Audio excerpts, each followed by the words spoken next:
Calibrating cybernetics. Talk to him now. AT, Andre. Come on, Dre. Yep. Trippin with Let's Go. Woo! Trippin with Theobold. What's your name? Theo so bold. Yeah. Driggity. Let's go. Trippin with Theobold. Trippin. What are we doing? Trippin with Theobold. Come on, Dre.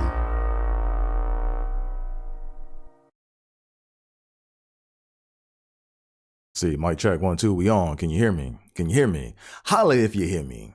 I got the hookup. Holla if it's like, yo, hey, welcome to the 97th episode of Trippin with Theobold. I'm your host, Andre Theobold, and welcome. Let me do an audio check right quick to make sure I'm sounding crisp. Right, I gotta make sure I'm crisp on these internet waves. I think we good. I think it's a take, man. So, hey, welcome to the 97th episode of Trippin with Theobold. I'm your host, Andre Theobold. Before we go any further, make sure you guys hit that like button, hit that subscribe button, tell a friend to tell a friend, and do all that fun internet stuff like the old people say. Internet, INNANET, 1 T. All right, anyways, I got the chat up, so if you guys want to feel free to jump in the chat and holla at a player, do that. All my socials are below.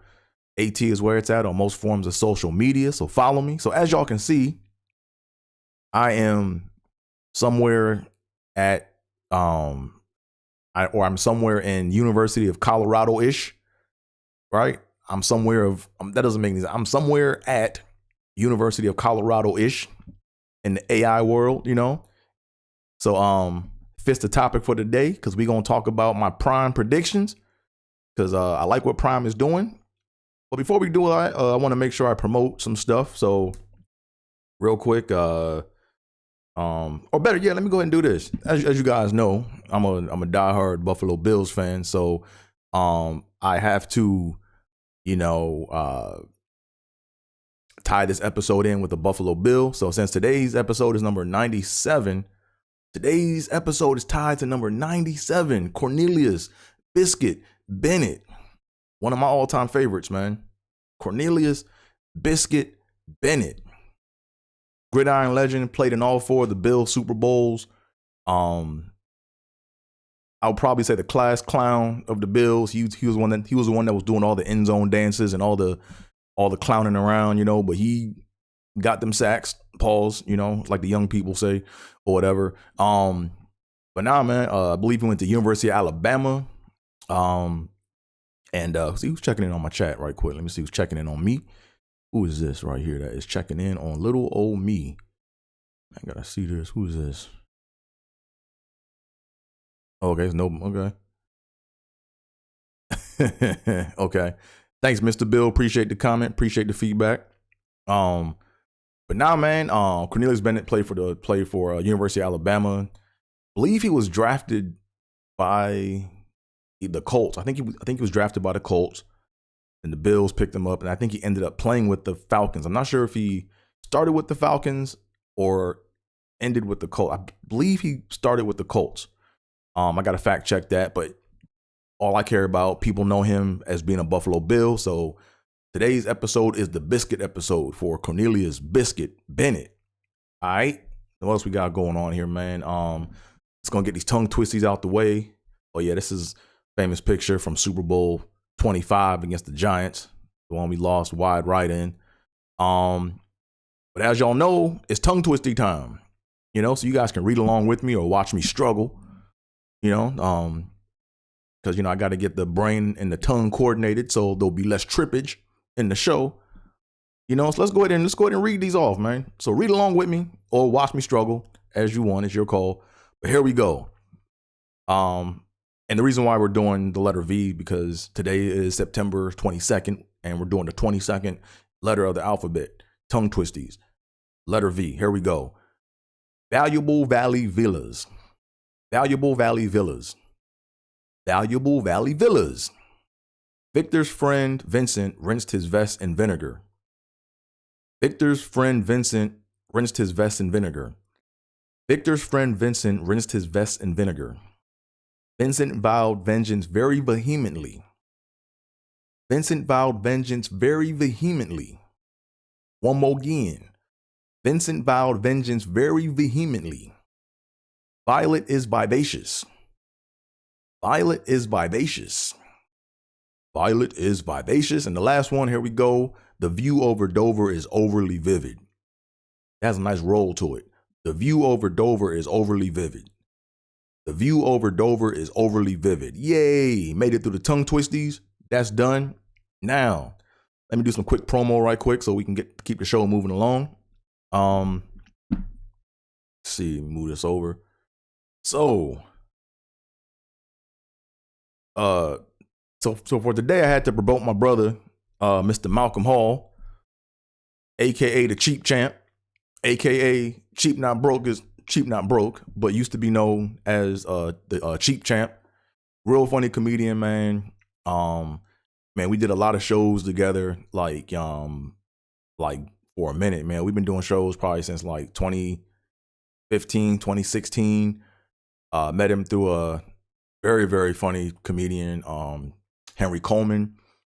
And nah, man, Malcolm is my dude, man. Malcolm be hustling out here, you know, like he's attacking this internet.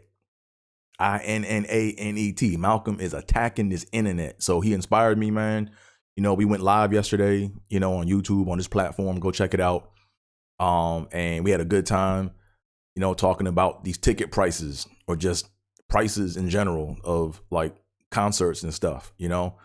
Had a real great chat, had a real good time, you know, looking forward to doing more collabs with him in the future. But man, go over to his YouTube page, you know, Cheap Not Broke. Got a website, cheapnotbroke.com. He got a special out. This dude is hilarious, man. You know, so shout out to the brother Malcolm. Go out and support him. All right. So next order of business, you know, let me go ahead and take my phone off for a second. Is now, yeah, last night, man, was kind of interesting, man. You know, I was out on the comedy scene, bouncing around, you know, networking with other comedians. And I had this one goofy ass comedian come up to me. I didn't even know his name. I guess he's getting booked. I don't know. But we were talking football. It was me and a couple other comedians. And he saw my hat because, as you guys know, I'm a Bills fan. So I had my Bills Mafia hat on. And he was like, man, you ain't no real fan. You ain't no fan. I was like, all right, man, whatever. He's like, man, if you a fan, name me 2 of your offensive linemen. And he kind of stunned me because I'm like, I don't be thinking about my offensive linemen like that, you know? So I went ahead and I flipped it back on him. I was like, man, since you're a Steelers fan, name 2 of your offensive linemen. He was, I was like, man, see, same thing, man.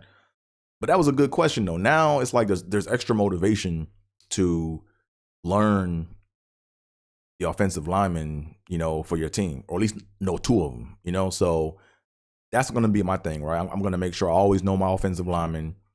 And if someone ever questions my fanhood, I'm going to have 5 names I can rattle off, and the reserve, you know, and the Hall of Famers. Like, you know, Kent Hull, you know, you got to make sure you put those guys in there, like House Ballard, you know, that's legendary stuff. But we're talking about now. But anyway, I just wanted to bring that out there, you know. So right now we are at the 9-minute mark, so I can talk a little freer. I can talk free-ish, right? Can't say everything I want to say, but I can say most of what I want to say, right? Isn't that right? Amen. Amen. Okay, so here we go. So so today's episode, as you guys know, we're going to be talking about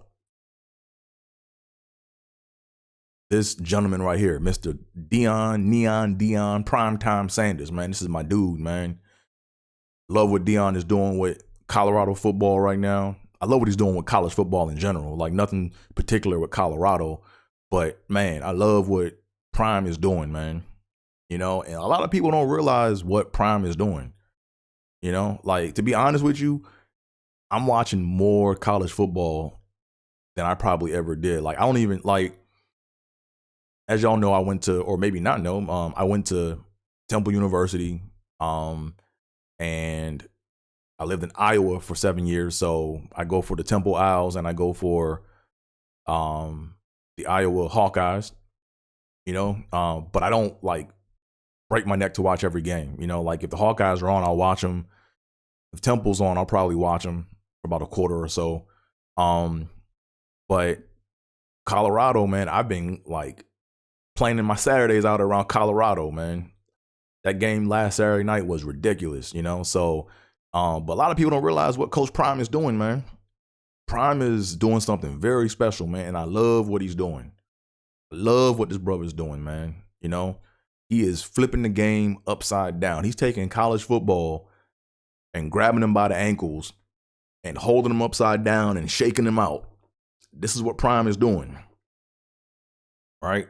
So, with that being said, I got some predictions for I got some predictions of things to come with Prime, right? This is just me tripping, right? Because the show is called Trippin with Theobold. We sometimes trip in speech and we trip in thought, and this is me tripping in thought right now. So buckle up and here we go. All right. So boom.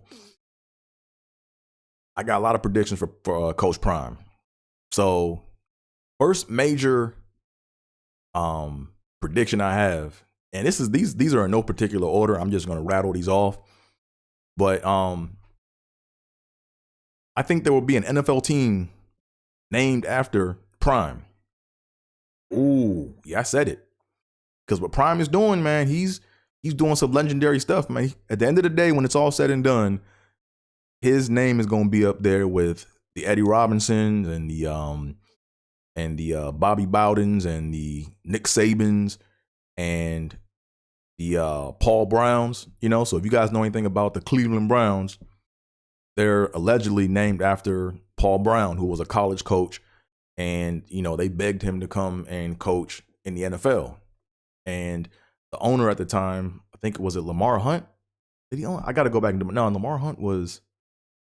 I got to go back and do my research, but I know that the owner of the Browns at the time wanted to have Paul Brown coach the Browns so much that he named the team after them. So that's a rumor, or it's not 100% factual, but for all intents and purposes, that's why they're called the Browns. Other reason why they're called the Browns is because, people say that they're named after the Brown bomber, Joe Louis, or they were also named after, which is kind of late, but the great Jim Brown. Jim Brown, was the greatest Brown to ever play. So people like to, I guess, play with those names, but for all intents and purposes, for the most part, I think the team was named after Paul Brown. So I think Prime is going to coach in college for a minute. And I think he's going to basically have so many kids come through his program, and he's going to have disciples, right? Like disciple coaches. He's going to have you're going to start hearing about coordinators, and they're going to be under Prime, and then they're going to go branch off, and then they're going to have the same philosophy and the same, structure and the same, how should I put it? The same swag that Coach Prime has. And he's going to have a big tree, and a lot of players are going to come under this tree, and then they're going to go to the NFL. And then when there's an expansion team or when something comes up, I think either a team in Florida or the Atlanta Falcons is going to make their name Prime, right? So I can see a team in the NFL being called the Atlanta Prime or Jacksonville Prime. What else? Maybe not Tampa Bay Prime, but I can see a team being called Prime, and then their logo is going to be the shades with the number 21 in the logo. Man, that would be vicious. I think that's going to happen. Not like, I know it sounds crazy, right?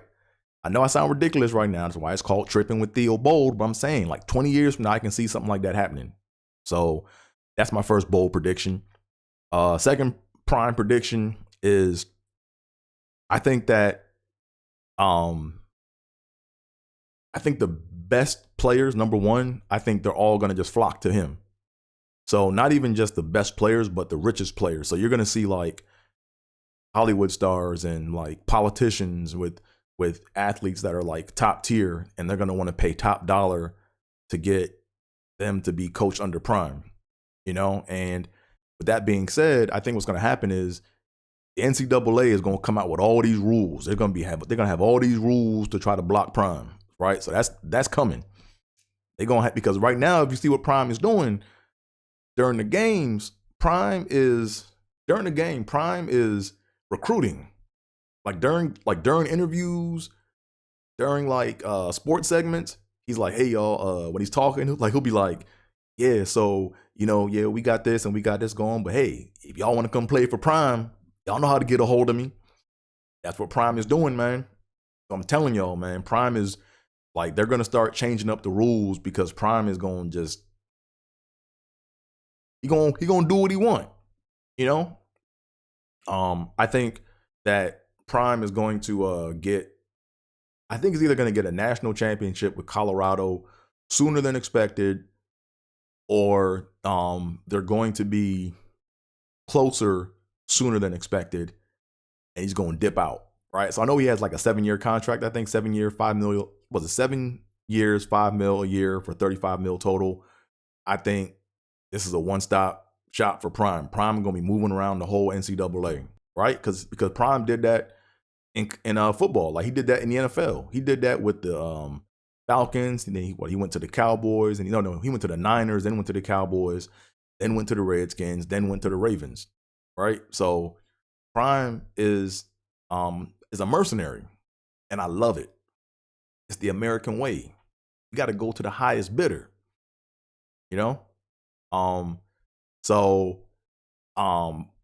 Another prediction too. I think when Prime leaves Colorado, they gonna hate this dude when he leaves, man. Because either they're gonna be so close to winning the national championship, or they're going to win it, and he's gonna be like, "Nah, I'm out," and they gonna be pissed. So I can see that coming. I can see Colorado being angry at this dude, man. Just like just not liking this dude. But that's business, Because think about it, right? When Prime was coaching at Jackson State University, everyone thought he was going to stay HBCU, but he was like, you know what? If they paying me this money, I'm going to Colorado. So I can see something happening like Ole Miss coming up, offering this dude double, and then he just say, you know what? Colorado, it's been fun, but must be the money that's turning me on. Must be the money. Must be the money. I can't sing the hook, but you get the point. But nah, it's about this money, man. It's about these ducats, man. It's about these dubs, man. Don't get it twisted. Like he loved coaching the kids, but he also loved his money, so he gonna coach the kids while he get the money. I think eventually, like I said earlier, I think what will happen is I think Prime will coach in the NFL. A lot of people say, "Oh, he'll never coach in the NFL." No. He's not gonna coach right away. Like, I would give him like 15 years, and I would say he would coach an NFL team in 15 years. He gonna coach a team, because you gotta think in 15 years you're gonna have all these coordinators underneath him that he's groomed, that has his footprint of winning football, and that has his swag, and just how he approaches the game. And those coaches are going to go to other colleges, and then they're going to coach. You know what I'm saying? So when your coaches and your coordinators like fan out from the tree, what's going to happen is you're going to galvanize and get more players that want to play for any coach that was a coach under Prime. And then what's going to happen is when those guys all go to the NFL, like 1/3 of the NFL is probably going to be Prime coached players. And then if 1/3 of those players were coached by Prime will have I think Prime already has the respect of a lot of players in the NFL, but if he coached them and groomed them, it's just different. It's like they're going to have a whole different level of respect for Prime in the NFL. And I think you're going to see that shift the NFL with like contracts and everything else in the future, because he's going to have control of his team. Right now, a lot of these coaches don't have control over their team like that, So what else? I think what's going to be interesting, I can't wait for this to happen, man. I cannot wait. But I think what's going to happen is it's going to happen. But Colorado probably won't make it to the BCS this year. If they do, that would be amazing. I'll be happy. But I'm like Dion said, they're about 7 or 8 dogs short of having that team that he wants. But I think they'll be good enough to go to a bowl game. Now, when Colorado goes to a bowl game, it's going to be interesting. Is I don't think they'll make the BCS, but whatever bowl they go to, they're going to bring in so much money, so much revenue, so much attention that it's going to compete with the BCS, and that's going to be a problem for college football. Like they're going to have to like make rules. There's going to be all these rules that come out next year because the BCS is like a huge moneymaker for college football. And if it doesn't go to the BCS and it goes to another school or somewhere else, they're not gonna like that. So I can't wait for bowl season to come around, because when Colorado gets in a bowl game, it's gonna be like the media, like he has the media backing him, he has ESPN backing him, he's doing all these commercials. Telling you, man, it's gonna be a lot of like controversy. So that's coming. What else? I think college football is going to conspire against Prime. I think they're gonna try to come up with special rules because he's changing the game. Like it's gonna be some rules where it's like you can only have so many star recruits come to your school now. It's gonna be like there's gonna be a whole bunch of stuff, right? It's gonna be if you play in a bowl game that's not a BCS game, you're gonna have to kick back funds to the BCS. It's gonna be a lot of like hoopla. It's gonna be a lot of controversy, and also you're probably gonna see some shade and some dirt come up because you have a lot of haters out there right now. You have a lot of haters out there that don't want to see Prime. They don't like what Prime is doing.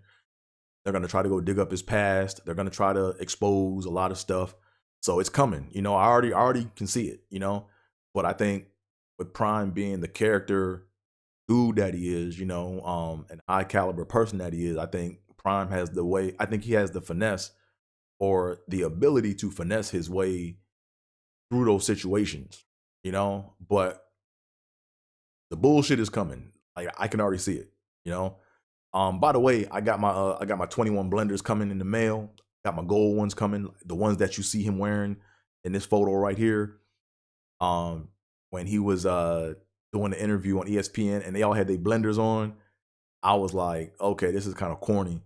But then when Dion was talking, the thing he said that like he just the words he speaks, man, can make you resonate. It just resonates with you, Like it's hard not to want to give your all to this dude, play for this dude, you know what I'm saying? So when I saw the 21 blenders, and two things he said that like really struck a chord with me, man, that I just can't unhear is he said when I think Stephen A asked him about, is this your dream or are you living out your dream? He said, man, look, he said I dream while I'm awake. He said dreams are only for those that sleep, right? And I'm wide awake, baby. I'm wide awake, and if I can see it, I can go get it. So the blinders and the vision, like the blenders and the vision, like that just made me like, yo, I got to get these shades, man, because they're more than just shades. It's a piece of history right now. Like right now, we're witnessing a piece of history. So I got the gold ones. I'm probably gonna get the black ones too, just to have them. And what else did he say? He also said, I think Stephen A asked him like, if you get to the championship, and he said, whoa, not if, when. And it wasn't what he said. It's how he said it. Like it's going to happen, right? Like that definitiveness is what I lacked a lot in my life. You know what I'm saying? Just no. It's going to happen. No. It's not if, when. Not if, when. Right? So I'm like, yo, I'm 100% on board with Prime, man. So anyways, those are my predictions on Prime. If you guys agree, punch it up in the comments. Let me know. I want to hear, because maybe, like I said, you guys might have more crazy predictions than me. I want to hear them. Put them in the comments. And maybe if I get enough comments, I'll do another episode on this and I'll bring up the comments and we'll talk about it, and then maybe you guys can join me live next time and then we could, dialogue and converse, But before we go any further, make sure you guys hit that like button, hit that subscribe button, tell a friend to tell a friend, do all that fun internet stuff like the old people say. So now we are going to move on. Let me get a sip of this water right quick, man, because I've been talking. I've been talking and talking. I got the raps right now. Let me go and take a sip out of my Paris mug.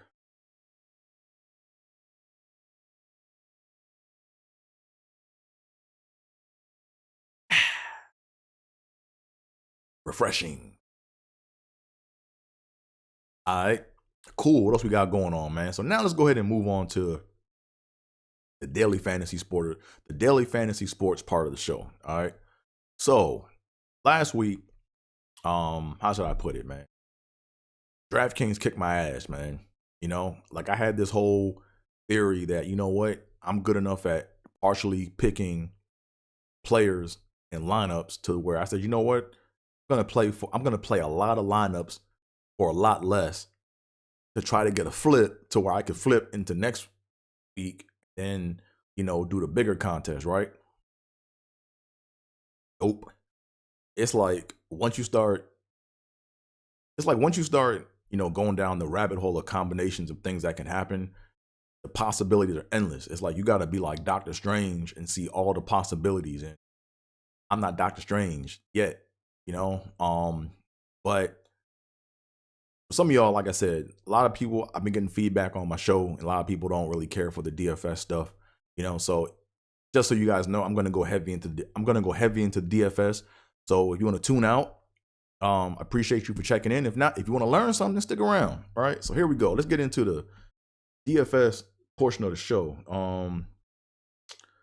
What I want to start with first. So let's start with good old Line Star. Right. So as you guys know, Line Star is a DFS companion, DraftKings companion. It keeps track of all the perfect lineups. That's what I do. So that's what we're gonna do. We're gonna actually go back and do an analysis of last week's perfect lineup. Let me go ahead and pull this up so I can see too well. All right, so here we go. Let's take a look at week 2 perfect lineups. Week 2. Look at perfect lineups. All right, perfect lineups. Here we go. So what you're looking at is the perfect lineup, right? So if you played any combination of these players, the perfect lineup. Let me actually move this up a little bit so you guys can see the whole perfect lineup. If you guys played any combination of these or this combination in any format, you won, right? So the salary, right? The salary that was, or the money spent was $48,700. The total points put up was 254.04. Yeah, it's an ugly list, right? Like perfect lists look ugly, right? Like a lot of people see where DraftKings makes their money is a lot of people like their favorite players and they want to spend all the money on the big players. And, they like, my rule is this, right? If you ever feel good about your lineup or if you like what your lineup looks like, then you lost, right? I mean, look at these names, right? Who would have thought Daniel Jones, Kyron Williams, who's even Kyron Williams, Brian Robinson Jr., Mike Evans, Nico Collins, Keenan Allen, Mark Andrews, Puka Nacua, hope I said his name right, and the Bucks, right? So in a lot of my lineups, I played a lot of Nico Collins. I think I played like I would say like in 95% of my 95% of my lineups I played Nico Collins. And if you look at the percentage, right, if you look at the of the percent ownership, it's only 8.1%. So I pay attention to the percent ownership because those low owned players are the ones you got to get, right? And look at the percent ownership. That is ridiculous. Now I'm intrigued. Let me run some numbers right quick. So I got to look at this. I just saw this right now and I'm fascinated by it. Wow. Like this is ridiculous. Let me actually run some numbers right quick. Um I gotta look at this, man. Wow, I just saw something. You know me over here in DFS land, we look for patterns over here. You know, call me Rain Man, call me what you want, but I'm gonna get this money by hook or by crook. I'm gonna get this shit one way or another. I'm gonna get this shit because it ain't gonna get me. Damn it, you know. Here we go. Let me go ahead and just run some numbers right quick. I saw something, man. This is crazy because I watched all those. Like, here's the thing, right? I watched some of the DFS channels that talk about percent ownership and stuff like that. I listened to a podcast and these guys talked all these numbers. They had all these super smart MIT dudes that won championships or won big pots in the past. And man, these dudes, man, were talking about, yeah, you gotta pick like in between 15 and like you gotta look for players that are being picked in between the range of 15 and 25% or 10 to 15% range. You want to pick those guys the most. And then you want to pick like, at least one guy that's less than 5% owned. And you want to pick one guy that's 22% owned. We're going to run some basic numbers right now, right? Let's look at percent ownership, right? I want to look at average percent ownership, right? So, Danny Dimes was 3.6% owned. Kyron Williams was not owned at all, 0%. So I'm not even going to put him in the mix. Brian Robinson was 6.5% owned. Mike Evans was 3.1% owned. Nico Collins was 8.1% owned. Keenan Allen was 13.3% owned. And Mark Andrews was 0.2% owned. Puka Nacua wasn't owned at all. And the Buccaneers defense was 15.5% owned, right? So the average of the percentages of the winning lineup was 7.18%. That is low. That is crazy. Now, let me just take a look at week one, right? Because that's what you have to do here, right? You have to run your numbers, do your math, do your analytics, and know what you're getting into, right? That's life. Right? A lot of people just want to get lucky and throw shit in there and wonder why shit don't work and then keep making the same mistakes over and over again, and that's called insanity, right? You don't want to do that. So here we go. Let's take a look at week one. Main slate, 13 games, perfect lineup. Look at this perfect lineup. Okay, so here you have, right, still not a pretty lineup, but you got some players that you might like, right? So you got Tua Tagovailoa at 1% ownership, or he was 1% owned. Austin Eckler was 20.3% owned. Aaron Jones was 17.7% owned. Brandon Ayuk was 7.9% owned. Tyreek Hill was 23.2% owned. Jacoby Myers was 0.5% owned. Hunter Henry was 1.8% owned. Puka Nacua, which was weird. He made the perfect lineup 2 weeks in a row, which is hard to do. He was 2.7% owned. The Cardinals defense was 10.3% owned. Right? So the average of this is, what's the average of this? The average of the percentages was 9.48%. So it's still low. So at the end of the day, you got to pick players that no one else is picking, right? Like you got to have an ugly looking lineup. Like your perfect lineup has to look ugly, right? And here's another analogy, right? Here's something else to consider, right? Here's something else you want to consider. I forgot where I learned this from. I forgot where I learned this at, but forgot where I learned. I saw this thing. Basically, I think it had to do with problem solving, right? It had to do with problem solving, and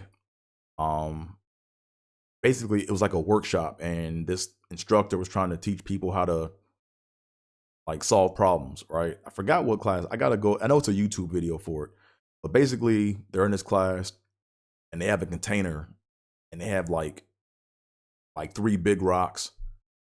They have like a bucket of pebbles, and they have a bucket of sand, and they have to fit all of those three things into this bigger bucket, right? And when you look at all this stuff, it looks like it doesn't fit. So people were starting off with the sand and then trying to use the big rocks to smush in the sand and then put the pebbles in and nothing. And then that didn't work. You saw people struggle. But finally, after people struggled for a while, he basically told him, he said, look, all you got to do is focus on the big stuff, put the big rocks in first, because, those all fit in the container. Then you pour in the pebbles, then you shake it around, and then all of the pebbles fit. And then you take in the sand, and then you shake the sand, and all the sand's going to fit in between everything else, right? So that's how I look at DraftKings and building lineups, right? Is I focus on the big players for, like, I'm trying to build a lineup around a player, So this week was weird because the most expensive player spent was Keenan Allen at $7,100, right? And typically what I do is I basically drop off the 2 zeros at the end, and then I look at the 71, and then I look at the 34, and then 34 is roughly half of 71. So I try to do that for all my players. I try to see who's going to do that, and if they're going to exceed that, great. But I want all my players to get at least half of that number. And then what I want is I want to make sure that the sum of what I have is over 200. Right? That's the key. My play, like, it has to be over 200. And this is, look at this. I'm looking at the distribution right now, right? The distribution is let's take a look at the distribution. It's crazy. This distribution is, you have two players in the $5,000 range, and then you have three players in the $6,000 range. And then you have 2 players in the $4,000 range. Right? And then you only have 1 player, which was the defense, in the $3,000 range. So that's crazy. That's actually a crazy distribution, because normally what I'm used to seeing is either 1 7, 2 5s, 2 4s, and like a 3 or 2 3s. But seeing 3 of any number in a range is odd. Especially 3 6s, 3 6s. Is it 3 6s? Yes. Mike Evans, Mark Andrews. Sorry, 2 6s. My bad. It was 3 5s. No, I can't. I'm getting cross-eyed looking at this shit. No, it's 3 6s. You had Daniel. Come on, Dre. You had Daniel Jones, Mike Evans, and Mark Andrews. Right. So, yeah. So, moving forward for this weekend, I'm not going to play that many lineups. I think last weekend I played maybe $40. So if anyone tells you how much they play in DraftKings, just multiply that number by just basically double it, right? So I played about $40 worth of lineups, but I played all the cheap shit because I wanted to have lots of opportunities to win. And what I did was I basically had one solid lineup that I tweaked and I built, and I just created multiple versions of my lineup that I submitted, and didn't win shit, but I'm not doing that this week. This week, I'm just going to focus on the numbers and the values that I want. 'Cause I feel like I do better when I focus, right? Because if the energy is spent on trying to submit a lineup, and changing stuff around, it gets too chaotic, right? So I'm gonna do one lineup. I'm gonna do one Millie Maker, and I'm gonna do one. What's it called? I'm gonna do one tiers. Let me end on this right quick. I'm not gonna do it for the upcoming week, but I'm gonna show you how I'm picking, or a big part of my method for what I'm going to be doing, right? So what I'm going to do is, rule number 1, right? As I've said before, whenever you break out a spreadsheet, you already lost. Game over, right? So what I'm doing is, I know this is probably going to bite me in the ass, but there's a lot of different methods, right? One, you can count the number of games between the numbers that you want. So, for example, you could say, okay, Danny Dimes put up 34 that week. he put up 2 single digits, but then when you look at the gappage between the time he put up 30, that didn't even work out, right? Because he had 1, 2, 3. Oh yeah, 1, 2, then 1, 2, 3, 4, 5 games before he got to another 30, and he was only 2 there. So I'm not doing that method. That method's stupid. Really, it's all stupid. But you know, this is all for entertainment, right? So, what I'm going to do is I'm going to look at the gaps between the projected and the actuals, right? So, last year in the divisional championship game, he put up, well, the projection was 18. He put up 6. So, I'm trying to see what he did last time for that. When the gap, like I'm looking at the gaps, I'm looking for something like minus 12. So, where the blue's on the bottom, right? Damn, that shit don't really work out. But I mean, at least for the 16 and the 9, he was down 7, and he put up 24 the next game. And then if you're cool with getting 24 points for 6,000, then great. But to know that he was going to put up 34, let's look at his history versus Arizona, right? So there's nothing that's really being there's nothing I can really deduce from this data here, right? Going from 13 to 4 to all of a sudden going to 34. The only thing that was common was his projection was 16 for the past, like since like 2019 versus the Cardinals, which is weird. Let's take a look at what his away scoring was. So one thing you could say is okay, look, away scoring, he kind of has a trend that kind of fits a little bit. Like he fell off and then went up. So he basically kind of seesawed a little bit. But once he put up single digits, he came back with double digits, right? So yeah. Anywho, that's kind of like the method I'm using, right? I'm basically looking at the relative gaps between the projections and the actuals, and then seeing if I can't predict something to where he's going to at least be above that number. So anywho, that's that. Got to get out of here. Let me go ahead and just see something right quick. I want to make sure I am not running too late here. Let me go ahead and transition to that and do that. Let me just see something right quick. See, open at 6, 35 miles. Yeah, I got to get my ass out of here. But anywho, I hope you've enjoyed today's episodes of Trippin' with. Come on, Dre. Mouth's getting dry. I hope you have enjoyed today's episode of Trippin' with Theobold. Like I said, I do this every Friday. I do analysis of. I said analysis. I do analysis of the perfect lineups, DraftKings. You know, like I said, I'm trying to get this money.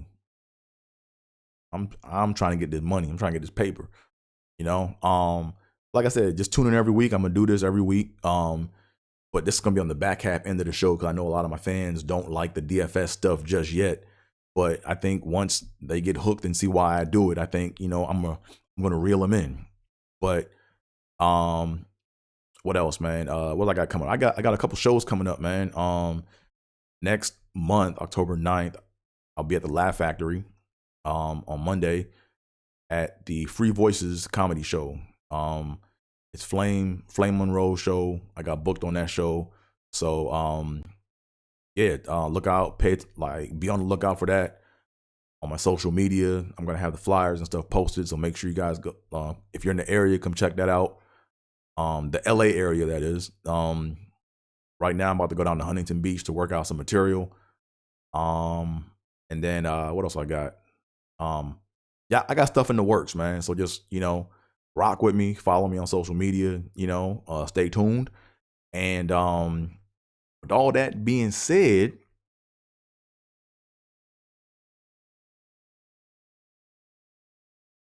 I'm out of here, folks. Peace.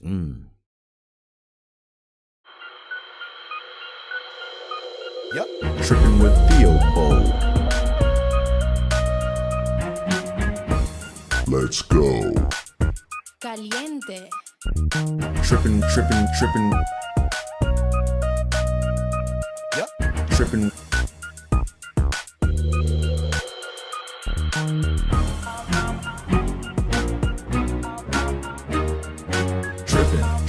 Trippin. Trippin with Theobold.